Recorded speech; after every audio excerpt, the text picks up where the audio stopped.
Գաղտնազերծված փաստաթղթերի հիման վրա օֆշորային սկանդալում հայտնված նախկին գլխավոր հարկադիր կատարող Միհրան Պողոսյանի հետ կապված նյութերը դատախազությունն այսօր ուղարկել է հատուկ քննչական ծառայություն։ Դրանք 10-օրյա ժամկետում ուսումնասիրելուց հետո իրավապահ մարմինը կորոշի՝ հարուցել քրեական գործ, թե ոչ։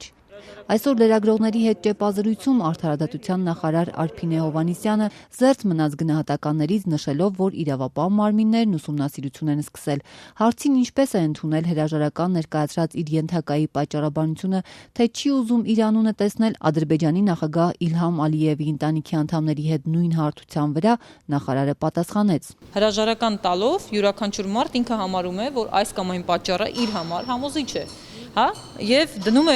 այդ պատճառաբանությունները իր հրաժարականի հիմքում, ինչը կատարել է պարոն Պողոսյանը, թե պետական իրավասու մարմինները դրան ինչպիսի վերաբերմունք կցուցաբերեն, եւ արդյոք միայն հրաժարականում նշված պատճառաբանությունները կհամարվեն որպես հրաժարականի իրական պատճառ, դա ցույց կտա ժամանակը եւ քննությունը։ Մեկ ամիս առաջ հետք էլեկտրոնային պարբերականը պանամական գաղտնազերծված փաստաթղթերի մեջ հայտնաբերել էր ԴՀԿ ծառայության ղեկավարին առնչվող տվյալներ, ըստ որոնց Միհրան Պողոսյանը Պանամայում 3 օֆշորային ընկերություն ունի, դրանց միջոցով բիզնես է վարում, պաշտոնն օգտագործում սեփական բիզնեսի զարգացման համար, թաքցնում եկամուտներն ու խուսափում հարկերից։ Այս տեղեկությունների հրապարակումից հետո Պետեկամուտների կոմիտեի փոխնախագահ Վախթանգ Միրումյանը հայտարարել էր, թե կուսումնասիրեն դրանք։ Մինչ այժմ, սակայն, ՊԵԿ-ը դեռևս այս գործին առնչվող ուսումնասիրության արդյունքներ չի հրապարակել։ Իհարկե ցանկացած պարագայում եւ ցանկացած դեպքում, երբ որ Պետական եկամուտների կոմիտեն